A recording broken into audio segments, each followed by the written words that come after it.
역시 윤석열은 윤석열이었습니다. 결국 돌고 돌아 대통령실 비서실장으로 장제원을 기용하기로 결심했다고 합니다.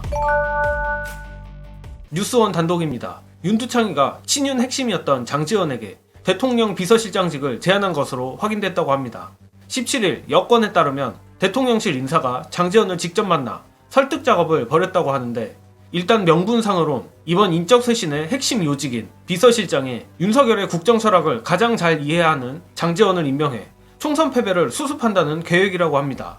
당연히 이런 헛소리를 믿을 사람은 없으리라 보며, 심지어 장제원 본인조차 비서실장 제안이 없었다며 부인을 하고 있는 상황입니다.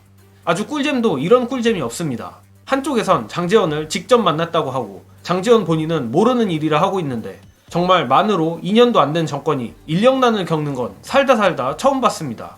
그리고 장제원 입장에서야 침몰할 게 뻔히 보이는 난파선에 들어갈 이유가 없겠지만, 윤두창이도 왜 하필 이 시점에 장제원을 비서실장으로 낙점했는지 모르겠는데, 기사에 따르면 정치권에서는 대표적 친윤 인사인 장제원이 비서실장을 맡을 경우 윤 대통령에게 정치적 부담이 될 것이라는 우려도 제기돼 여권 내부에서도 부정적인 기류가 있다고 합니다.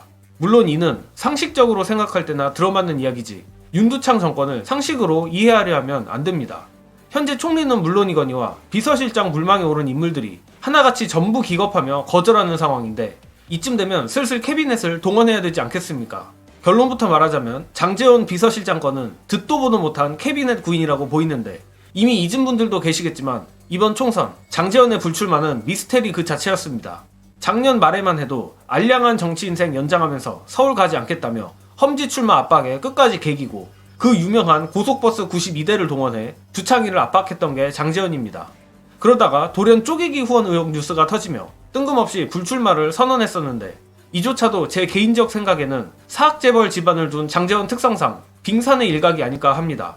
아무튼 그만큼 장제원의 캐비넷이 무거울 것으로 예상되는데, 캐비넷이 무거운 만큼 윤두창 난파선에 강제로 태우기는 쉬울 겁니다. 진실은 알 수 없겠지만 만약 이게 진짜라면 캐비넷으로 협박해서 선거에 불출마시키는 것까지는 그렇다 쳐도 캐비넷으로 협박해서 일시키는 건 정말 너무한 거 아닙니까? 별 희한한 인간이 대통령이 되니 별의 별꼴을 다 보는데, 장제원이 과연 용산발 강제노동에 저항할 수 있을지 지켜봐야겠습니다. 저로선 아무리 그래도 억지로 일을 시키는 게 가능할까 싶은 생각이 있어 결국 무산되지 않을까 싶습니다. 한편 오늘 아침에 난리가 났던 박영선 총리, 양정철 비서실장설도 오후가 되니 서서히 그 내막이 드러나고 있는데, 공통점은 두 명 모두 윤석열과 가까운 인물들이라고 합니다.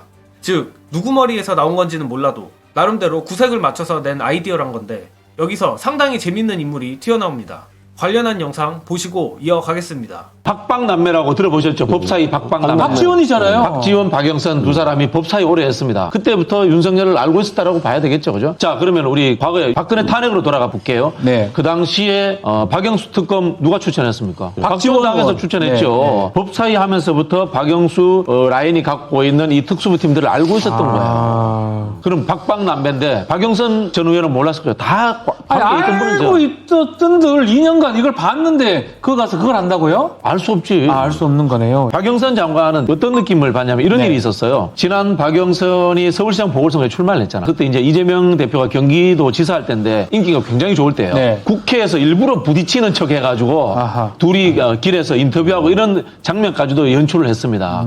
그렇게 해서 박영선 장관을 도와줬어요.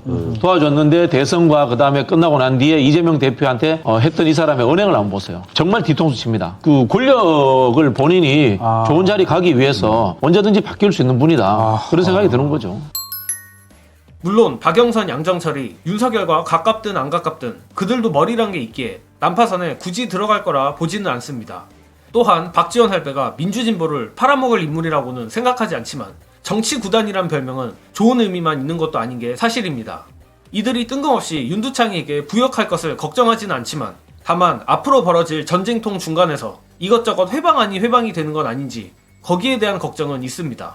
이 부분은 지지자들이 끊임없이 정치인들에게 어설픈 정치 장난질하다간 큰 코 다칠 수 있다는 것을 알리는 수밖에 없다고 봅니다. 마무리하자면 앞으로 오늘의 장제원 사례만 봐도 대통령실 참모진의 인력 공백은 장기화될 것으로 보입니다. 그런 만큼 저들도 급하니 어떻게든 제2의 헬렐레 총리, 헬렐레 비서실장을 세워 민주당에 타협하는 척을 할 것으로 보이는데, 민주당은 절대 어설픈 관용을 베풀지 말고 두창이를 빵에 보내는 것에만 집중하기를 바랍니다. 앞으로도 관련 소식이 나오면 여러분께 신속 정확한 소식을 전달해 드릴 것을 약속드리며 이번 영상은 여기까지 하겠습니다. 시청해주신 여러분 감사합니다.